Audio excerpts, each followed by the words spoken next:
Somewhere in a cave near a Czech village, archaeologists dug up a 5,000-year-old skeleton.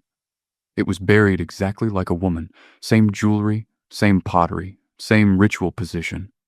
But the bones told a different story. This skeleton belonged to a man, and for years, nobody could explain why. Today we're asking a question most history channels are too nervous to touch. Did homosexuality exist among ancient humans?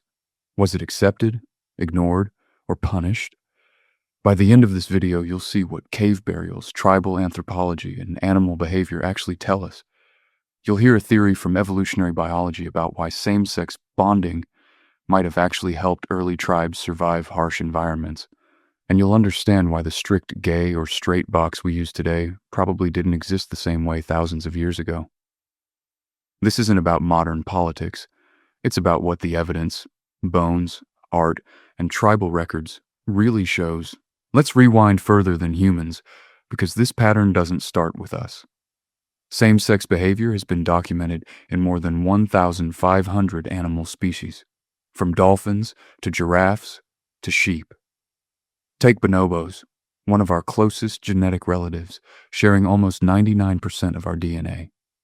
Bonobo troops use same-sex bonding constantly, not for reproduction, for something else entirely. Female bonobos rub genitals together to diffuse tension after conflict, to build trust, and to strengthen alliances within the group. Male bonobos do something similar to reduce aggression before it turns violent. Now look at penguins. Certain penguin pairs form long-term same-sex bonds, build nests together, and even raise abandoned chicks as a pair. Giraffes take it even further. Male giraffes engage in same-sex mounting more often than opposite-sex mounting, in some studies up to 90% of observed activity. Scientists believe it's tied to social bonding and establishing hierarchy within the herd, not just chance behavior. So here's the pattern interrupt. If same-sex bonding shows up this consistently in nature, why would ancient humans be the one species that never did it? Biologically, that would be strange. Statistically, almost impossible. They probably weren't the exception. They were part of the pattern. Here's where it gets even more interesting. A lot of tribal societies never used categories like gay or straight in the first place. Take the two-spirit tradition found in many Native American nations.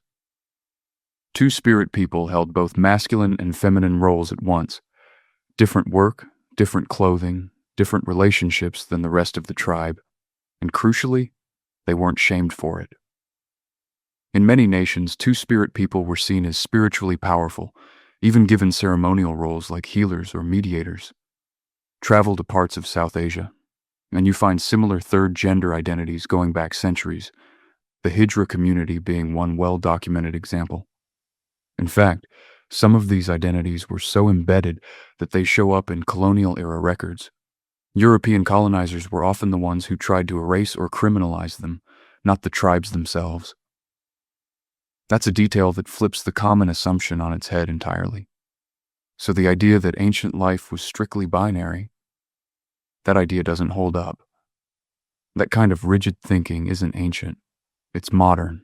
Now back to that skeleton in the Czech cave.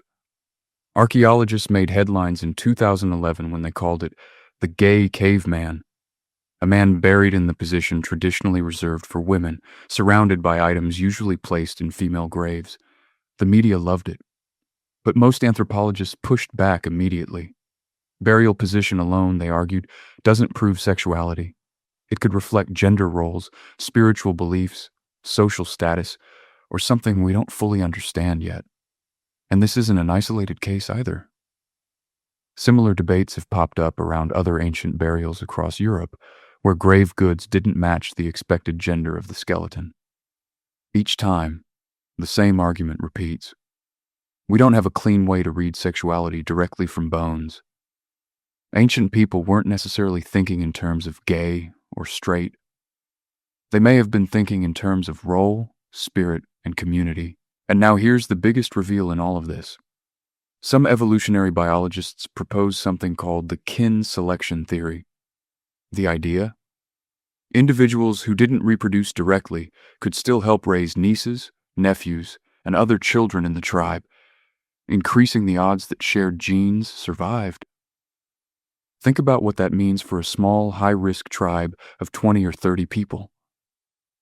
An extra adult, fully invested in protecting and raising children, wasn't a burden.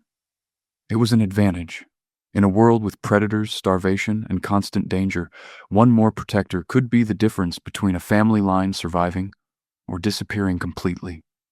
It's a theory that's still debated today, but it fits a pattern we see again and again in nature.